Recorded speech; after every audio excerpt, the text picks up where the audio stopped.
SK പൊറ്റക്കാടിൻ്റെ പ്രതിമയ്ക്ക് തൊട്ട് മുന്നിലാണ് ഞാനിപ്പോൾ നിൽക്കുന്നത്. അപ്പോൾ എല്ലാ പ്രിയപ്പെട്ട പ്രേക്ഷകർക്കും ഈ വാർത്തായാത്രയിലേക്ക് സ്വാഗതം. യാത്രാവിവരണം എഴുതി ഒരു തെരുവിൻ്റെ കഥയും ദേശത്തിൻ്റെ കഥയുമൊക്കെ എഴുതി ജ്ഞാനപീഠ പുരസ്കാരത്തിൻ്റെ പട്ടികയിൽ ഇടം നേടിയ മഹാസാഹിത്യകാരൻ്റെ പശ്ചാത്തലത്തിൽ നിന്നുകൊണ്ട് നമ്മൾ ഇന്നത്തെ വാർത്താ ദിനം ആരംഭിക്കുകയാണ്. എനിക്കൊപ്പം VS രഞ്ജിത്തുണ്ട്, നമ്മളുടെ സിനോജ് തോമസ് ഉണ്ട്. Good morning VS. Good morning Sinoj.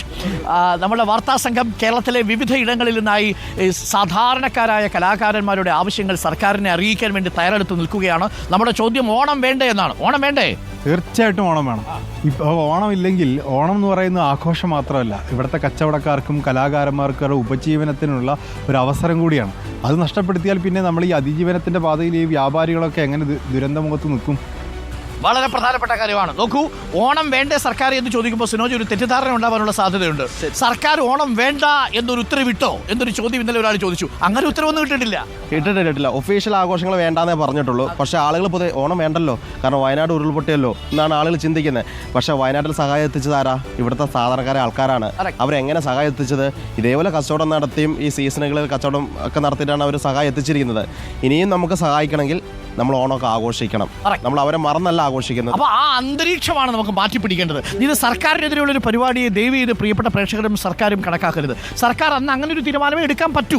ഔദ്യോഗിക പരിപാടികൾ ഇല്ല എന്ന് പറയുമ്പോൾ അതൊരു തെറ്റായ സന്ദേശം കൊടുക്കും. നമ്മൾ ഓണം ആഘോഷിക്കേണ്ട തൽക്കാലം എന്നുള്ള സന്ദേശം കൊടുക്കും. അപ്പോൾ നമ്മളെ സ്കൂളുകളിൽ കോളേജുകളിലൊക്കെ ഉള്ള പൂക്കള മത്സരങ്ങൾ, ആഘോഷങ്ങളൊക്കെ മാറ്റിവെക്കും.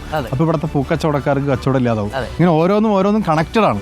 അതുകൊണ്ട് ഓണം എന്ന് പറയുന്നത് വർഷത്തിലൊരിക്കലും മലയാളികൾ എല്ലാവരും ഒന്നിച്ച് ആഘോഷിക്കുന്നതാണ്.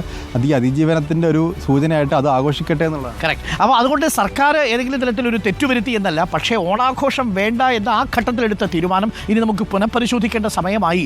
കാരണം സർക്കാർ തന്നെ ഔദ്യോഗികമായിട്ട് ഓണാഘോഷമില്ല എന്ന് പറയുമ്പോൾ അത് പൊതുവേ സമൂഹത്തിലൊരു മന്ദത സൃഷ്ടിക്കും. ഓണമൊന്നുമില്ല ഇത്തവണ എന്ന് പറയുന്നൊരവസ്ഥയിലേക്ക് പോകും. അങ്ങനെ പോയി കഴിഞ്ഞാൽ കുടുങ്ങുന്നത് കച്ചവടക്കാർ മാത്രമല്ല, സാധാരണ കലാകാരന്മാർ കൂടിയാണ്. നമുക്കൊപ്പം രശ്മി പാട്ടുകാരിയുണ്ട്. പാട്ടിലും വിശേഷങ്ങളിലേക്കും കലാകാരന്മാരുടെയും കച്ചവടക്കാരുടെയും ഒക്കെ ആവശ്യങ്ങളിലേക്കും ഒക്കെ നമ്മൾ എത്താം. അതിനു മുമ്പ് ഒരു വളരെ പ്രധാനപ്പെട്ട വാർത്ത. ഇത്തവണ ഓണാഘോഷമില്ലാത്ത ഒരാൾ കേരളത്തിലുണ്ടാവും. EP ജയരാജൻ. അതെ, EP ജയരാജൻ. EP ഇത് കേട്ടോണ്ടിരിപ്പുണ്ടെന്ന് എനിക്കറിയാം. കാരണം EPയുടെ വീട്ടിൽ റിപ്പോർട്ടർ TV ആണ് ഇന്നലെ കാണുന്നത്. ഞാൻ ഇന്നലെ അവിടെ പോയിരുന്നു. അതായത് നമ്മുടെ ചാനലാണ് കാണുന്നത്. പുറത്തേക്ക് വരുന്നില്ലെങ്കിൽ എല്ലാം കാണുന്നത് നമ്മുടെ ചാനൽ വഴിയാണ് വിവരങ്ങളൊക്കെ അറിയുന്നത്. EP വളരെ ഹൃദയാലുവായ ഒരു രാഷ്ട്രീയ നേതാവാണ് എന്ന കാര്യത്തിൽ എനിക്കൊരു സംശയമില്ല കേട്ടോ. ഞാൻ ഇന്നലെ മീറ്റ് ദ എഡിറ്റേഴ്സിൽ തർക്കിച്ചു. വളരെ സരസമായി സംസാരിക്കും. എത്ര ദേഷ്യമുണ്ടെങ്കിലും മാധ്യമപ്രവർത്തകരോട് കമ്മ്യൂണിക്കേറ്റ് ചെയ്യാറുണ്ട്. അതെ. അപ്പം EP ജയരാജൻ ഏതെങ്കിലും തരത്തിൽ BJPയിലേക്ക് പോകുമോ എന്നൊക്കെയുള്ള ചർച്ചകളും ആശങ്കകളും ഒക്കെ ഉണ്ടായപ്പോൾ നമ്മുടെ സഹപ്രവർത്തകരോട് ഞാൻ പറഞ്ഞു, ഒരു കാരണവശാലും EP BJP പോവില്ല, അതെനിക്ക് ഉറപ്പാണ്. പക്ഷേ നീരസമുണ്ട് പാർട്ടിക്കുള്ളിൽ. അത് അദ്ദേഹത്തിന് വ്യക്തിപരമായിട്ട് അദ്ദേഹത്തെ മുഖത്ത് കാണുകയും ചെയ്യും. BJP നിൽക്കുന്നുണ്ട്. കറക്റ്റാണ്. അത് മുതലെടുക്കുന്നതിൻ്റെ ഭാഗമായിട്ടാണ് ദല്ലാൽ നന്ദകുമാറും ശോഭ സുരേന്ദ്രനും ഒക്കെ പോയത്. ലളിത് ഹോട്ടലിൽ വെച്ച് കണ്ടു. തെളിവെവിടെ? തെളിവൊന്നും ഇപ്പോൾ തരാൻ പറ്റൂല എന്നാണ് പറഞ്ഞത്. രാമനിലയത്തിൽ വെച്ച് കണ്ടു. തെളിവെവിടെ? തെളിവൊന്നും ഇപ്പോൾ തരാൻ പറ്റൂല എന്നാണ് പറഞ്ഞത്. എന്തായാലും EP ജയരാജൻ BJPയിലേക്ക് പോകുമെന്ന് നമുക്ക് പറയാൻ കഴിയില്ല. പക്ഷേ വളരെ പ്രധാനപ്പെട്ട ഒരു വാർത്ത ഇന്ന് നമ്മൾ പ്രേക്ഷകരിലേക്ക് എത്തിക്കും.